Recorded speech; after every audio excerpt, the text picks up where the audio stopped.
Come on, man. Come on. Pick up flags against the Eagles every week. Second and 10. Here we go. Second and 10. You got to score, man. We need a touchdown. Oh, shit! Throw. Oh, shit! Oh, shit! Are you telling me it's a pick six? Oh, shit! Oh, shit! Oh, shit! Philly! Oh, shit! Oh, my God! Oh, shit!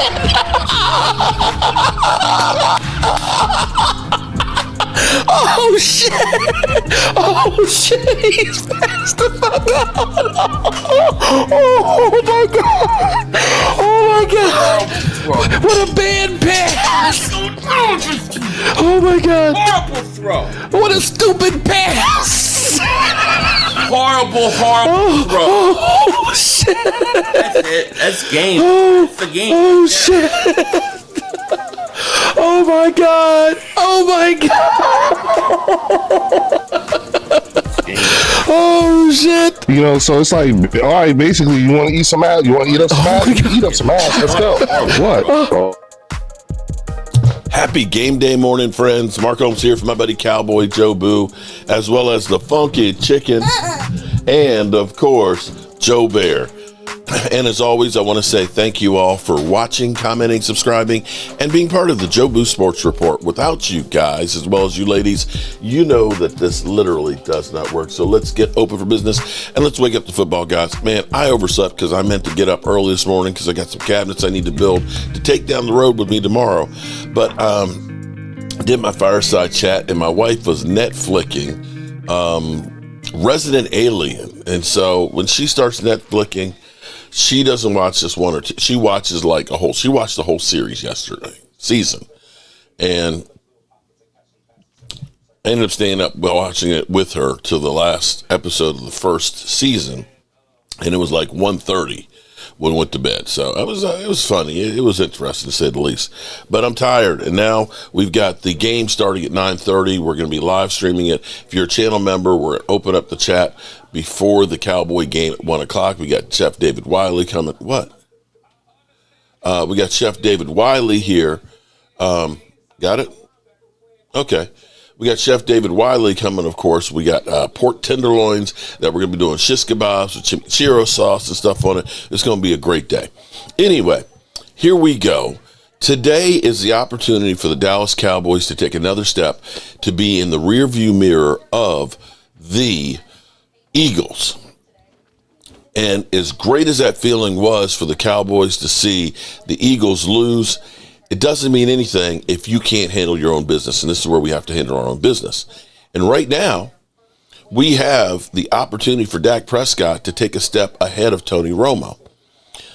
And that would be in more wins and become second all-time to Roger Staubach, who has 85 if Dak Prescott gets this win or when he gets the 79th win.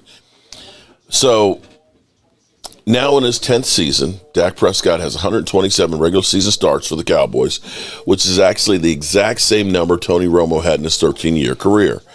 And their records are spookily similar. Prescott is 78, 48-1, while Romo is 78 and 49. Each owns a pair of playoff victories, so they're genuinely tied together.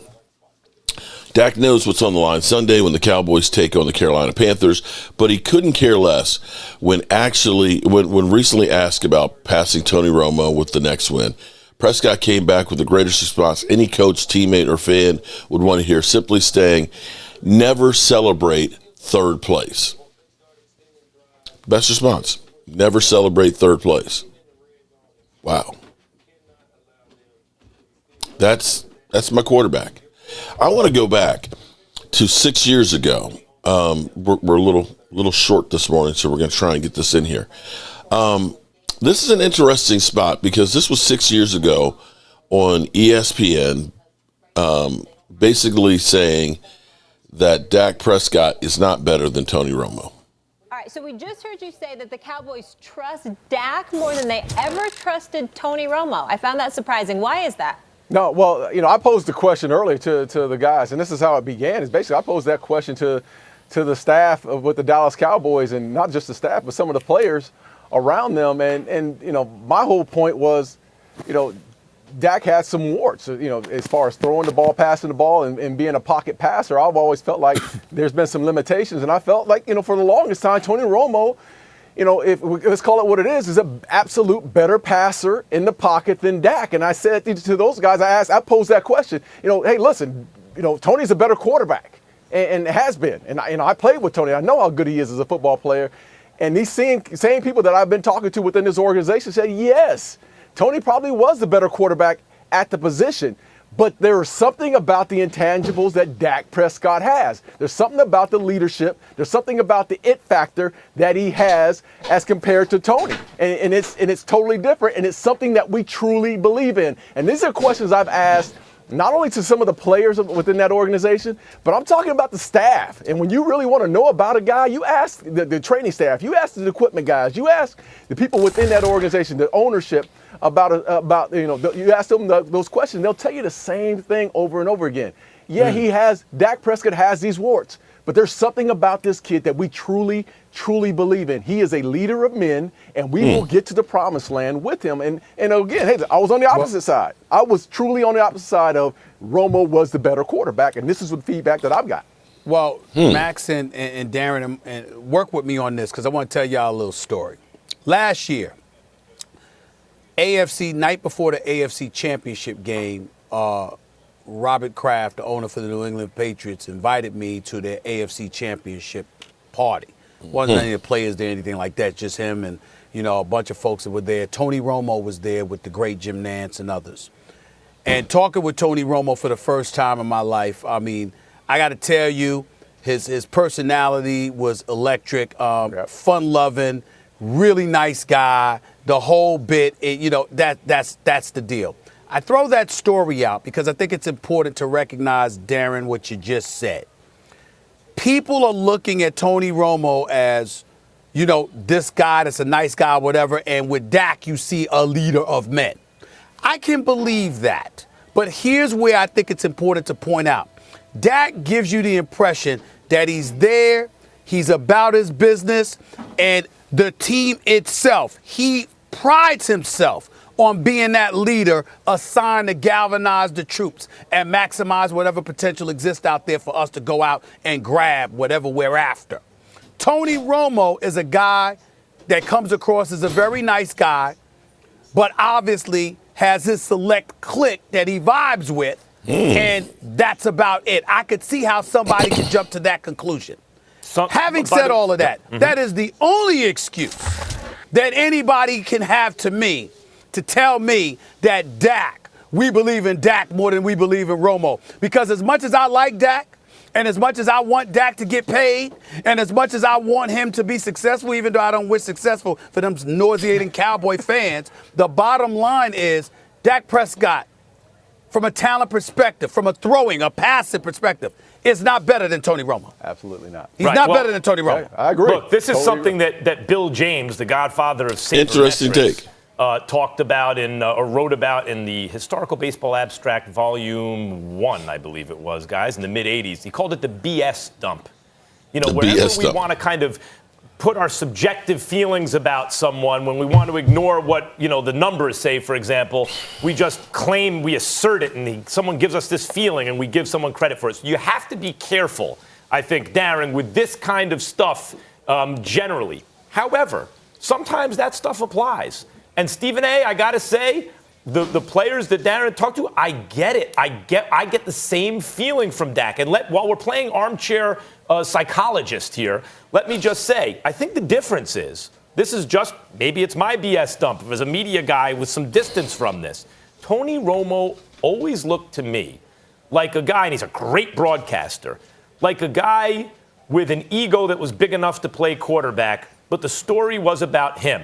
If that meant the game-winning touchdown drive or pass, that's all right. If that meant not holding the snap, so he has to try to run it in, and they wind up losing the game, I'm not saying it's a conscious thing. I mean, this is his personality. That's the way it was going to be. Dak strikes me as the kind of guy who, with the fate of the universe on the line, will get it done. Every other moment up to then, you'd rather have Tony Romo. But with the fate of the universe on the line, Dak's got that thing about him. And to me, it appeared obvious from before his first official game, still in the preseason of his rookie year. I'm willing to acknowledge that may all just be my own kind of gut nonsense. But I understand, Darren, when you made that comment, I understood what you meant and what the people you talked to meant. Yeah, hey, listen, and I was there when Tony Romo came into the league his first year, and we had 3 quarterbacks on the roster. Tony Romo comes in, gets drafted, and he walks in the locker room the first day. He's the best quarterback on the field. Period. He's the best quarterback on the field his first day he steps in as a rookie. And I've always been, and you guys know me, you guys used to call me his defense attorney over the years. Every time he made a bad play, I'd be defending him. You guys would, come at me and all that. I've always felt Tony Romo was one of the best pure passers in the league. And I've always felt like they had a chance to win with Tony Romo. And that's the way I came about it. But when you ask the question, I pose those questions to those within that organization, they say, yeah, Tony's a great passer, was a great quarterback. But this kid, number 4, this Dak Prescott kid, is going to lead us to the promised land because they have faith and they believe in him. And that says a lot to a guy. There you go. So do they have faith? Will he lead us to the promised land? Well, right now, he's what's holding us together. He's what's holding us together. And hopefully today he will be second, and we're not applauding being in second place. But he has an opportunity to get to number 1. So we're getting ready to watch the Denver Jets game, and we're going to be playing Denver in a few weeks, so we definitely want to scout that out and see where they are and go from there and hang out, have fun. Fact or fiction? We'll finish up this in the books. Let's play fact or fiction with Dan Graziano. Graz, if someone said Mac Jones should be the starting quarterback in San Francisco, is that fact or fiction? It's fiction. I mean, they paid Brock Purdy. They believe in Brock Purdy. There's more things their offense can do with Brock Purdy. It's great that they're winning games with Mac Jones, but it's not like Purdy was some kind of problem that needs to be fixed. When he's healthy, he should play, and I believe that he will. The question is, will Mac Jones become the next Daniel Jones or someone else who finds himself a new team and they believe in him? We'll see. Another quarterback is next. J.D. Daniels and the Commanders. If I said they're going to win the NFC East, is that fact or fiction? I got to go with fact because, as we all know, nobody wins the NFC East 3 years in a row. So it can't be the Eagles. Washington's win on Sunday was as good a win as any team had, I think, this weekend. That was impressive to go into, even as banged up as the Chargers are, to go into L.A. and win that game. Washington's a force to be reckoned with. Came from behind to do it. And then finally, also in that division, the Cowboys. If someone were to say, through 5 weeks, Dak Prescott is the MVP, is that fact or fiction? It's fiction because Baker Mayfield is the MVP right now. Look, they're 4-1. Cowboys, what are they, 2-2-1? So, Dak's playing as well as anybody. It's incredible to watch what he's doing. They had 4 starting offensive linemen miss this game on Sunday, as well as CeeDee Lamb and Kevontae Turpin. So that's 2 of their top 3 wide receivers. Dak is locked in right. He is playing like a guy whose rehab from injury went about as well as anybody could possibly have expected. I'm thinking back to a couple of years ago when Dak was the runner-up for the MVP, if my memory serves, and you were talking a lot about how Dak is doing more at the line of scrimmage than most quarterbacks and that most people would recognize. And it seems to me he's back to a lot of that. And he's got for the first time in a while, he has a newfangled, creative offensive play caller and designer in Brian Schottenheimer. Yeah, we should really respect what Brian Schottenheimer's done with this offensive defense. Not quite there yet. Right. But I think your point is, the important thing about what Dak is doing is they're never in bad plays, and he often puts them in the best play for the situation. So when you have talent deficiencies in certain spots along the offensive line and receiver, if you have a situation where all your players are good but none of them are great, you find a way to get advantages where you can. And then you top it all off with Dak's ability to be accurate down the field, eating the seams alive on a regular basis. That guy's special. The one thing we always talk about with quarterbacks is how do they elevate the guys around them? And what we've seen from Dak Prescott, the fact that they are 2-2-1, with the way their defense has played, with the injuries on the offensive line, with CeeDee Lamb not being out there, a lot of it is the credit of what Dak Prescott has been able to do offensively, the points they're putting up, and to your point, Nick, getting them in the right play and executing has been the big thing. I love what Schottenheimer has done. First of all, with the offensive line being banged up, they protected the daylights out. They gave him different protections. They didn't make it where he standing in one spot. They let him. They did a fantastic job of not exposing. And even if it was a one-man route, that Pickens thing, two-man route. I mean, and he goes and go win. Like he understands a lot of that to happen. That's good stuff. If Dak stays healthy, are the Cowboys a playoff team? I think they can get there. And look, I'm going to add to the Schottenheimer thing because obviously he can scheme offense, but this was a head coach hire that was roundly panned. He may actually be a good head coach. Being around that team a little bit early this year, the players, the coaches, they talk about the culture he is establishing there. They are bought in. The guy. Say whatever it is you have to say. All right, so they're bought in there. So there you have it. We're going to go ahead and get ready to go live here. Dak Prescott versus Tony Romo, or should we just be thankful that we had both? I'm Mark Holmes, and as always, I appreciate you guys, and it's going to be another long day. Peace out.